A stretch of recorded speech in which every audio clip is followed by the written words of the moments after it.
在巴拿马的孤岛上，为了回馈广大忠实粉丝，节目组特意随机挑选了2位观众参加挑战。艾森是这档节目的忠实观众，对每一期荒野求生都进行仔细研究，时常在家中模拟，学习了不少求生技能。眼看神功已经接近大成，他接受了节目组的邀请，做好了十全的准备，迎接这次生存挑战，势必要把10万美元的大奖收入囊中。美帝是一位来自中国的女选手，她不仅是节目开播以来唯一的亚洲女选手，更是热衷于野外探险，样样精通生活打猎。为了参加这个节目，美帝跟着德爷闭关，苦练各种求生技能。今天是检验成果的时刻，我们将见证这位中国女性能够爆发出怎样的能量。岛屿表面上看似度假胜地，实际上却是暗流涌动，海里有鲨鱼，河里有鳄鱼，选手们一不留神可能就成了野兽的晚餐。2人在一片密林中成功汇合，尽管有些尴尬，但夹杂其中的小兴奋让他们笑得满面桃花。节目组提供了一些基本装备，如菜刀、饭盆和打火棒。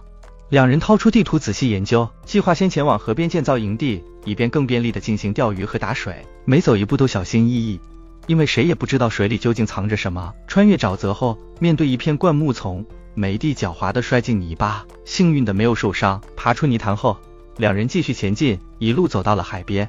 附近的森林中有一片空地，往里走就是一条淡水小河，这里是搭建庇护所的最佳地点，依山傍水，风景也相当不错。既然决定了位置，那就直接开始动手。2位选手开始砍树、干木头，将收集好的材料带回空地。艾森提议用砍下的树叶制作房顶，然而在认真搭建庇护所的过程中，艾森忽然发现了一个问题，这里的淡水有一股奇怪的腥臭味，一口下去几乎把他吓得退缩。美帝了解情况后迅速采取行动，展现出他在生存技能上的经验。看来美帝之前的学费没有白交，不一会儿火就燃了起来。一天的忙碌后，夜幕降临，2人准备躺下睡觉。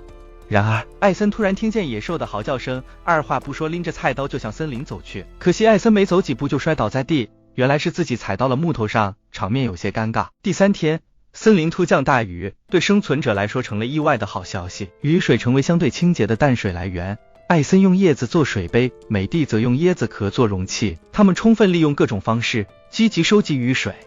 尽管艾森时不时传授求生技巧，但美帝对他的指导产生了抵触情绪。第5天到来，吃了几个叶子后，饥饿难耐的艾森着手制作鱼笼，渴望获取优质蛋白。为想用水煮鱼，他迫不及待地冲入河中，将鱼篓固定在深水区等待。在艾森的引导下，美帝用棕榈叶为庇护所制作门，效果还不错。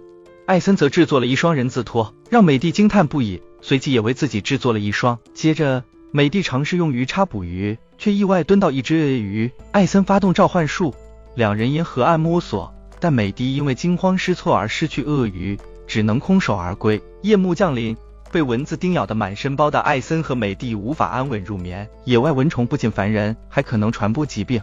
一夜未眠，艾森决定检查之前设置的鱼篓，却发现一无所获。突然，乌云笼罩天空，伴随狂风和闪电，台风即将来临。他们匆忙加固庇护所，但依然无法抵挡暴雨和狂风，整片森林宛如要被掀翻。人类在大自然中显得渺小。雨过天晴后，他们已经狼狈不堪，庇护所已被风吹得七扭八歪。